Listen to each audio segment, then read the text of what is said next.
لسری دا زمان کردی دو همی کردان و تباهی جهان زمان پیروز دکم همان چارچوبه دا جبو دبی روژا طایبت دا آوا کرنا قلوبا ویجه از پیروز دکم اولی ارجان کده کی گرام بها نشان ده نم حفظانه کی ارینی دایه وقت باجاره کی دیلو کی کو ام بجن هلا پشافتنی هری زده بکی باندور سر چکریه دیلو کی یعنی دما ام ده رخی عالی سیواس ارزنگانه مالاتیه دا دنیرن مثلا لور تنه جالی ترکان دا لسر زمان پیلا پشافتنی هریه جا جبو دیلو کی هم عالی ترکان هم عالی عربان yani hem Türkiye hem Arabi jibovi tesira pişaftine ya her izler ser dilo keçedi. Bajarı ki usada xabata ki bir rengi kurdavar gelek piroze az dubara piroz kim havale ercan ve kelamın teda heye. Liser nave koma xwendine ya Amede şerler hazır bu Amede mi? De hemen demeda بکوما هلبسته یا آمده داشتی خباتن چه بود وگا از نه اندامه کومه ویج بیجم کوما خواندنه آمده پشتی سازین کردان یعنی کجالی دولت دهاتن دست سرکرن گرتن به حق کسان حولدان جبو کومه کیوسا آوا بکن و لزمان خوب چاند ویجه و ادبیات آفا خودی در بکردن به بونه د سالا 2016 دا به 7 کسان کوما خواندنه هات آوا کرن پشتی کوما خواندنه کوما هلبسته یا آمده جی به تکلی دانستاندنه اندام کوما خواندنه را کوما هلبسته جی هات آوا کرن 2017 دا زیادتر مدنام کوما هلبسته دا جیگر دسری دا برهمن کلاسیک hatırlar kanı şunda enüjen pişreme jibot nava çar divaranda me prayt bernamaya façet kirin me biryar ekilip em derkel dere bajar diciyevi da ev tişbidin jiyandın ve ke dirok dvejet telkunda kirlur destep ke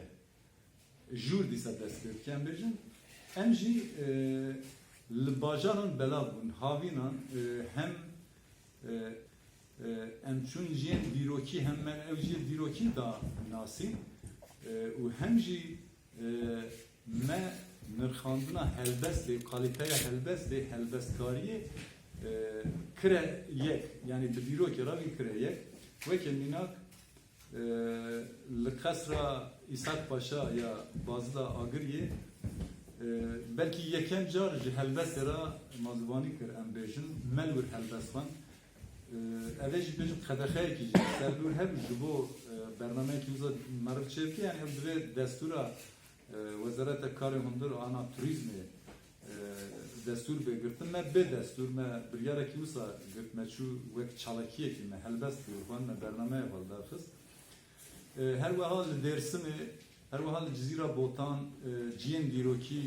her vahal bajar her kernarayı hilareyi ergenya amede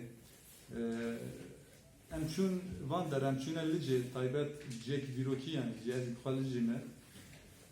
diroka Kurdistan'da da yek jiye bijarta jillice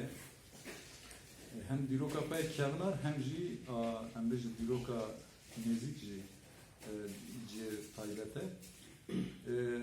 me hem koma xwendine hem koma helbeste yani amede zêdetiri pênce berhem yani her yekê koma xwendine pênce û şeş berhemên roman çîrok hem xwendin hem nirxandin ev jî bi boneya bernameyan bi boneya vê evê xwendina pirtûkê dibe yani endamên komê her yek Pirtuga ev amjin roman nivîsê me digirin nivîskarê me pirtûgê dixwînin nirxandina pirtûgê dike hem danasîna wê hem nirxandina wê dikin û nîxaş dê li ser şêdibe hem duywarê da em bêjin ji raya giştîra wî parve dikin hem di heman demê da nivîskarê me kêmasî qusûrê wî yên hebin li luha vardı kıle. Bu de hemen demeda jibo koma helbesteci hemen tişte em bejin helbest karen men nujen hene duvarı teknik da duvarı kaliteye helbest da tegiş dine bile havdana ki var ya dijiye ki de dve mero dest bir ki ala kadar güje و به هلبستی و به هنری و به شبیجن به فولکلوری و على kadar da جبلی ام نرخاندنی پرتوگان تشتن لزده کرن مثلا وکا شبهه کنن بیجن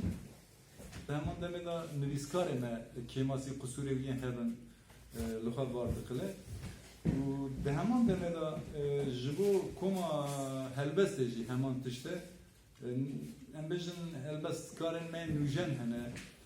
duwarê teknîkê da û duwarê kaliteya helbestê da têgîştîne bi lê hewldanekî wan heye di ciyekî de divê mirov dest pê bike eleqedarî wêjê û bi helbestê û bi hunerê û bi şibêjin bi folklorê ve eleqedar be ji bilî ev nirxandinên pirtûkan tiştên lezede kirin mesela veka şebehir kanan bejin pişti bernameye jî em bi raqs û govend bi stran û ev jî em wê çandê jî didêjin yani hem dîrokê hem wêjê hem helbestê û hem jî em bêjin çandameya folklorî a hunerî û a müzîkê em wî jî didêjin cana bi temburê ve cana bi deng û awazê ve bi dengbêjiyê de çünkü em hunermenda jî vedixwînin bernameyê xwe dengbêjan jî xebatên me ciyêreng çêdibin ji bo kulûba wêjeya dîlokê jî pêşniyara me ev e ege civak nayê bawe hûn herin gel civakê hûn destê xwe dirêjê civakê bikin yani dibe îro destpêk ve em zêde qelebalix nebin lê ez di wê baweriyê de me di demêra li dora kulûba wêjê gelek ciwan tibûvatiyan xilas bikin Hocam min xwest dixwazim vê jî bêjim ji bo ez û mamoste Hasbey Gülsal em bi her dora ez dikarim ez û mamoste Hasbey Gülsal li ser navê koma helbest û axwendinê Amedê em hazirim ji bo mamoste Hasbey Gülsal di derbarê çand û em bêje ziman û alî min tune pişaftin alî Dêrsimê jmerane kalbike ji bo wî min xwest ez hem koma helbest hem koma xwendinê evê kirin û pêşniyar me got hêvîdarim xebatên Wisayê ciyêreng koma kulûba wêjê jî xebatên Wisa bike lê ez vê jî bêjim bi nava